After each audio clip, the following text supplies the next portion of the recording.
Баршаңызға сәлем. Бүгін біз сіздермен біле жүр арнасында пияз қабығының қайнатпасы қандай ауруға ем екені туралы айтатын боламын. Пайдалы ақпараттарды жіберіп алмас үшін каналыма тіркеліп қоңырау түймесін басуды ұмытпаңыз. Пияздың қабығы бірталай дертке дауа. Күнделікті тағамда қолданылатын пияздың қабығын қоқысқа тастауға асықпай, дертіңізге ем ретінде пайдаланыңыз. Пияздың емдік қасиетін көпшілігіміз білеміз. Суықтап ауырғанда көбірек жейміз. Мұрнынан су аққанда пияздың сөлін тамызамыз. Тіпті жүрек пен бүйрек ауруына да пияздың шипасы бары белгілі. Ал пияздың қабығы туралы не білесіз?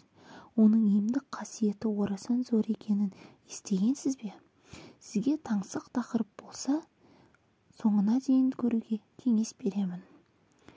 Пияздың қабығы Е, В, С, Р дәрумендеріне, калий, магний, темір, мырыш және күкірт элементтеріне бай.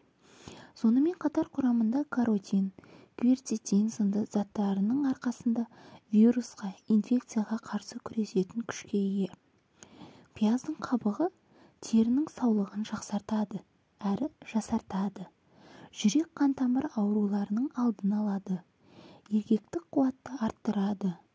Иммунитетті нығайтады. Рак ауруымен күреседі. Ағзаны шлактан тазалайды. Аяқ ауруларын емдейді. Шаршауды басып қуаттандырады. Ағзаны құрттан арылтады. Ішек жолдарын реттейді. Асқазанның жұмысын жеңілдетеді. Мидың қан тамырларын тазалайды. Қан қысымын қалпына келтіреді. Қақырықты түсіреді. Несеп жолдарының жұмысын реттейді. Терідегі безеу мен экземаның жазылуына септігін тигізеді. Бұл жерде қалай емдейді деген сұрақ туындауы мүмкін барлығыңызға. Жүрекке келетін болсақ, жүрек қан тамыр жүйесін қуаттандырады. Қанның ұюын болдырмайды. Жараның тез жазылуына септігін тигізеді. Жүрек қағысын реттейді. Асқазанға келер болсақ, асқазан ас қорыту жолдарының жұмысын қалпына келтіреді. Ағзадағы шырышты шығарады. Артық сұйықтықтан арылтады. Әрі бүйрек ауруының алдын алады. Қан айналымын реттейді. Варикоз, геморрой, белсіздік және атеросклероз ауруынан айықтырады. Ағзадағы артық тұзды шығарып, буынның айналасындағы ауруларды емдейді. Және де пияз қабығы инфекциямен күреседі. Суыққа, вирусқа, саңырауқұлаққа қарсы шипа. Сонымен қатар қайызғақ, табанның қотырын, тері ауруларын, қабыршақтануды, терінің сезімталдығы мен тегістігін емдейді.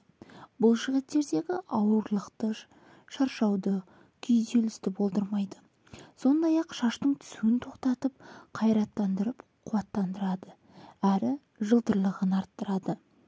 Бұны қалай дайындаймыз деген сұрақ туындауы мүмкін көпшілігіңізде. Бүйректі емдеу үшін 2 ас қасық ұсақталған пияз қабығын 2 стакан суға салып отқа қоясыз. Бір қайнатып шыққан соң қақпағын жауып қойыңыз. Шамамен 30 минуттан соң тұнбаны сүзіп алып, 1 ас қасықтан күніне 5 рет ішесіз. Қан қысымы жоғарылаған кезде пияз қабығынан шай демдеп ішіңіз. 1 стакан қайнаған суға 1 ас қасық ұсақталған қабықты саласыз. 15-20 минуттан соң сүзіп алып, шай ретінде ішесіз. Бұл шай қан қысымын реттейді. Сіңірдің тартылуын қойдырады, әрі ісінуді болдырмайды. Сонымен қатар бас ауруынан айығасыз. Суық тигізуден сақтанасыз. Тәбетіңізді арттырып, қан тамырларды тазалайды. Ал холестериннен құтылып, тамырдың саулығын арттырғыңыз келсе, мына тұнбаны дайындап ішсеңіз болады. Ол үшін 1 ас қасық ұсақталған қабықты 1 стакан араққа саласыз. 2 аптадай күн тимейтін жерге тұндырып қою керек. Осы уақыт өткен соң тұнбаны сүзіп алып, 20 тамшы өсімдік майын қосасыз. Дайын болған тұнбаны 2 апта бойы тамақтанудан жарты сағат бұрын қабылдаңыз. Жүрек ауруын емдеу үшін 2 ас қасық пияз қабығын, жарты ас қасық бақбақ тамырын және жарты ас қасық мыңжапырақ шөбін араластырыңыз. Оны 1,5 литр қайнаған суға салып тұндырыңыз. Шамамен 15-20 минуттан соң сүзіп алып, 150 мл ішесіз. Емді тамақтанудан 1 сағат бұрын қабылдайсыз. Емделу мерзімі 10 күн. Сізге менің ақпараттарым пайдалы болса және келесі пайдалы ақпараттарды жіберіп алмас үшін каналыма тіркеліп, қоңырау белгісін міндетті түрде басуды ұмытпаңыз.